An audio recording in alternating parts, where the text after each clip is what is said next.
Assalamualaikum warahmatullahi wabarakatuh. Perkenalkan, nama saya Silvia Deulandari.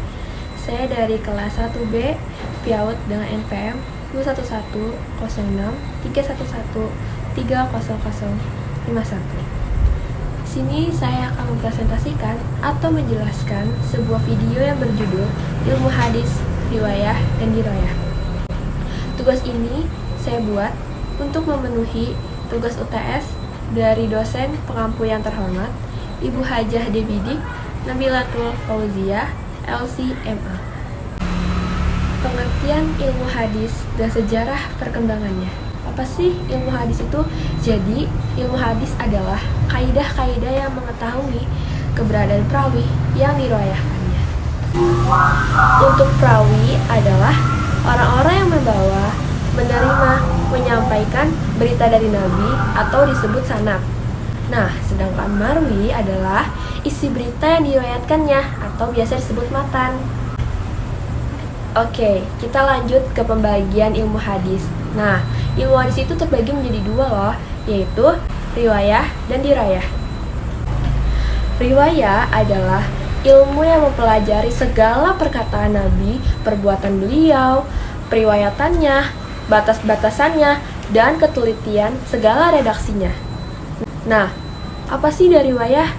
Nah, dari riwayah adalah ilmu yang mempelajari tentang hakikat periwayatannya, syarat-syaratnya, ada macam-macamnya, hukum-hukumnya, keadaan para perawi, dan syarat-syarat mereka.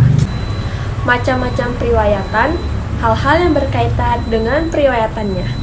Jadi, macam-macamnya, hukum-hukumnya, keadaan para perawi, syarat-syaratnya, itu berkaitan dengan periwayatannya. Nah, sekarang kita masuk nih ke sejarah perkembangan ilmu hadis, riwayah, dan ilmu hadis dirayah. Ilmu hadis riwayah atau disebut hadis dan ilmu hadis dirayah atau biasa disebut ilmu hadis.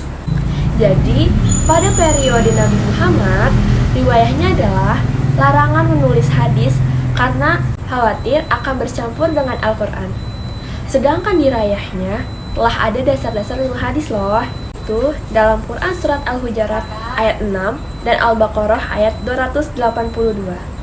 Pada periode sahabat riwayahnya disebut juga dengan masa pembatasan periwayatan taklil ar-riwayah, dengan mensyaratkan sumpah dan saksi bagi orang yang menyampaikan hadis. Karena banyaknya marak hadis palsu akibat konflik politik, sedangkan riwayahnya timbul secara lisan. Jadi, periwayatan tersebut harus disertai dengan saksi, bersumpah, dan sanad. Pada periode tabi'in, riwayahnya yaitu hadis ditulis dan dikukuhkan secara resmi atas perintah Khalifah Umar bin Abdul Aziz. Nah, sedangkan dari riwayahnya timbul secara tertulis nih, tetapi belum terpisah dengan ilmu lain. Tabi' dan tabi'in, riwayahnya masa keemasan atau kejayaan kodifikasi hadis. Sedangkan dari riwayahnya telah terpisah dari ilmu-ilmu lain tetapi belum menyatu. Setelah tabi-tabi'in di riwayahnya, muncullah kitab-kitab, yaitu Mustadrak, Syarah, Istihar, dan lain-lain. Sedangkan dari riwayahnya berdiri sendiri sebagai ilmu hadis. Sekian dari presentasi yang dapat saya sampaikan. Kurang lebihnya mohon maaf. Wassalamualaikum warahmatullahi wabarakatuh.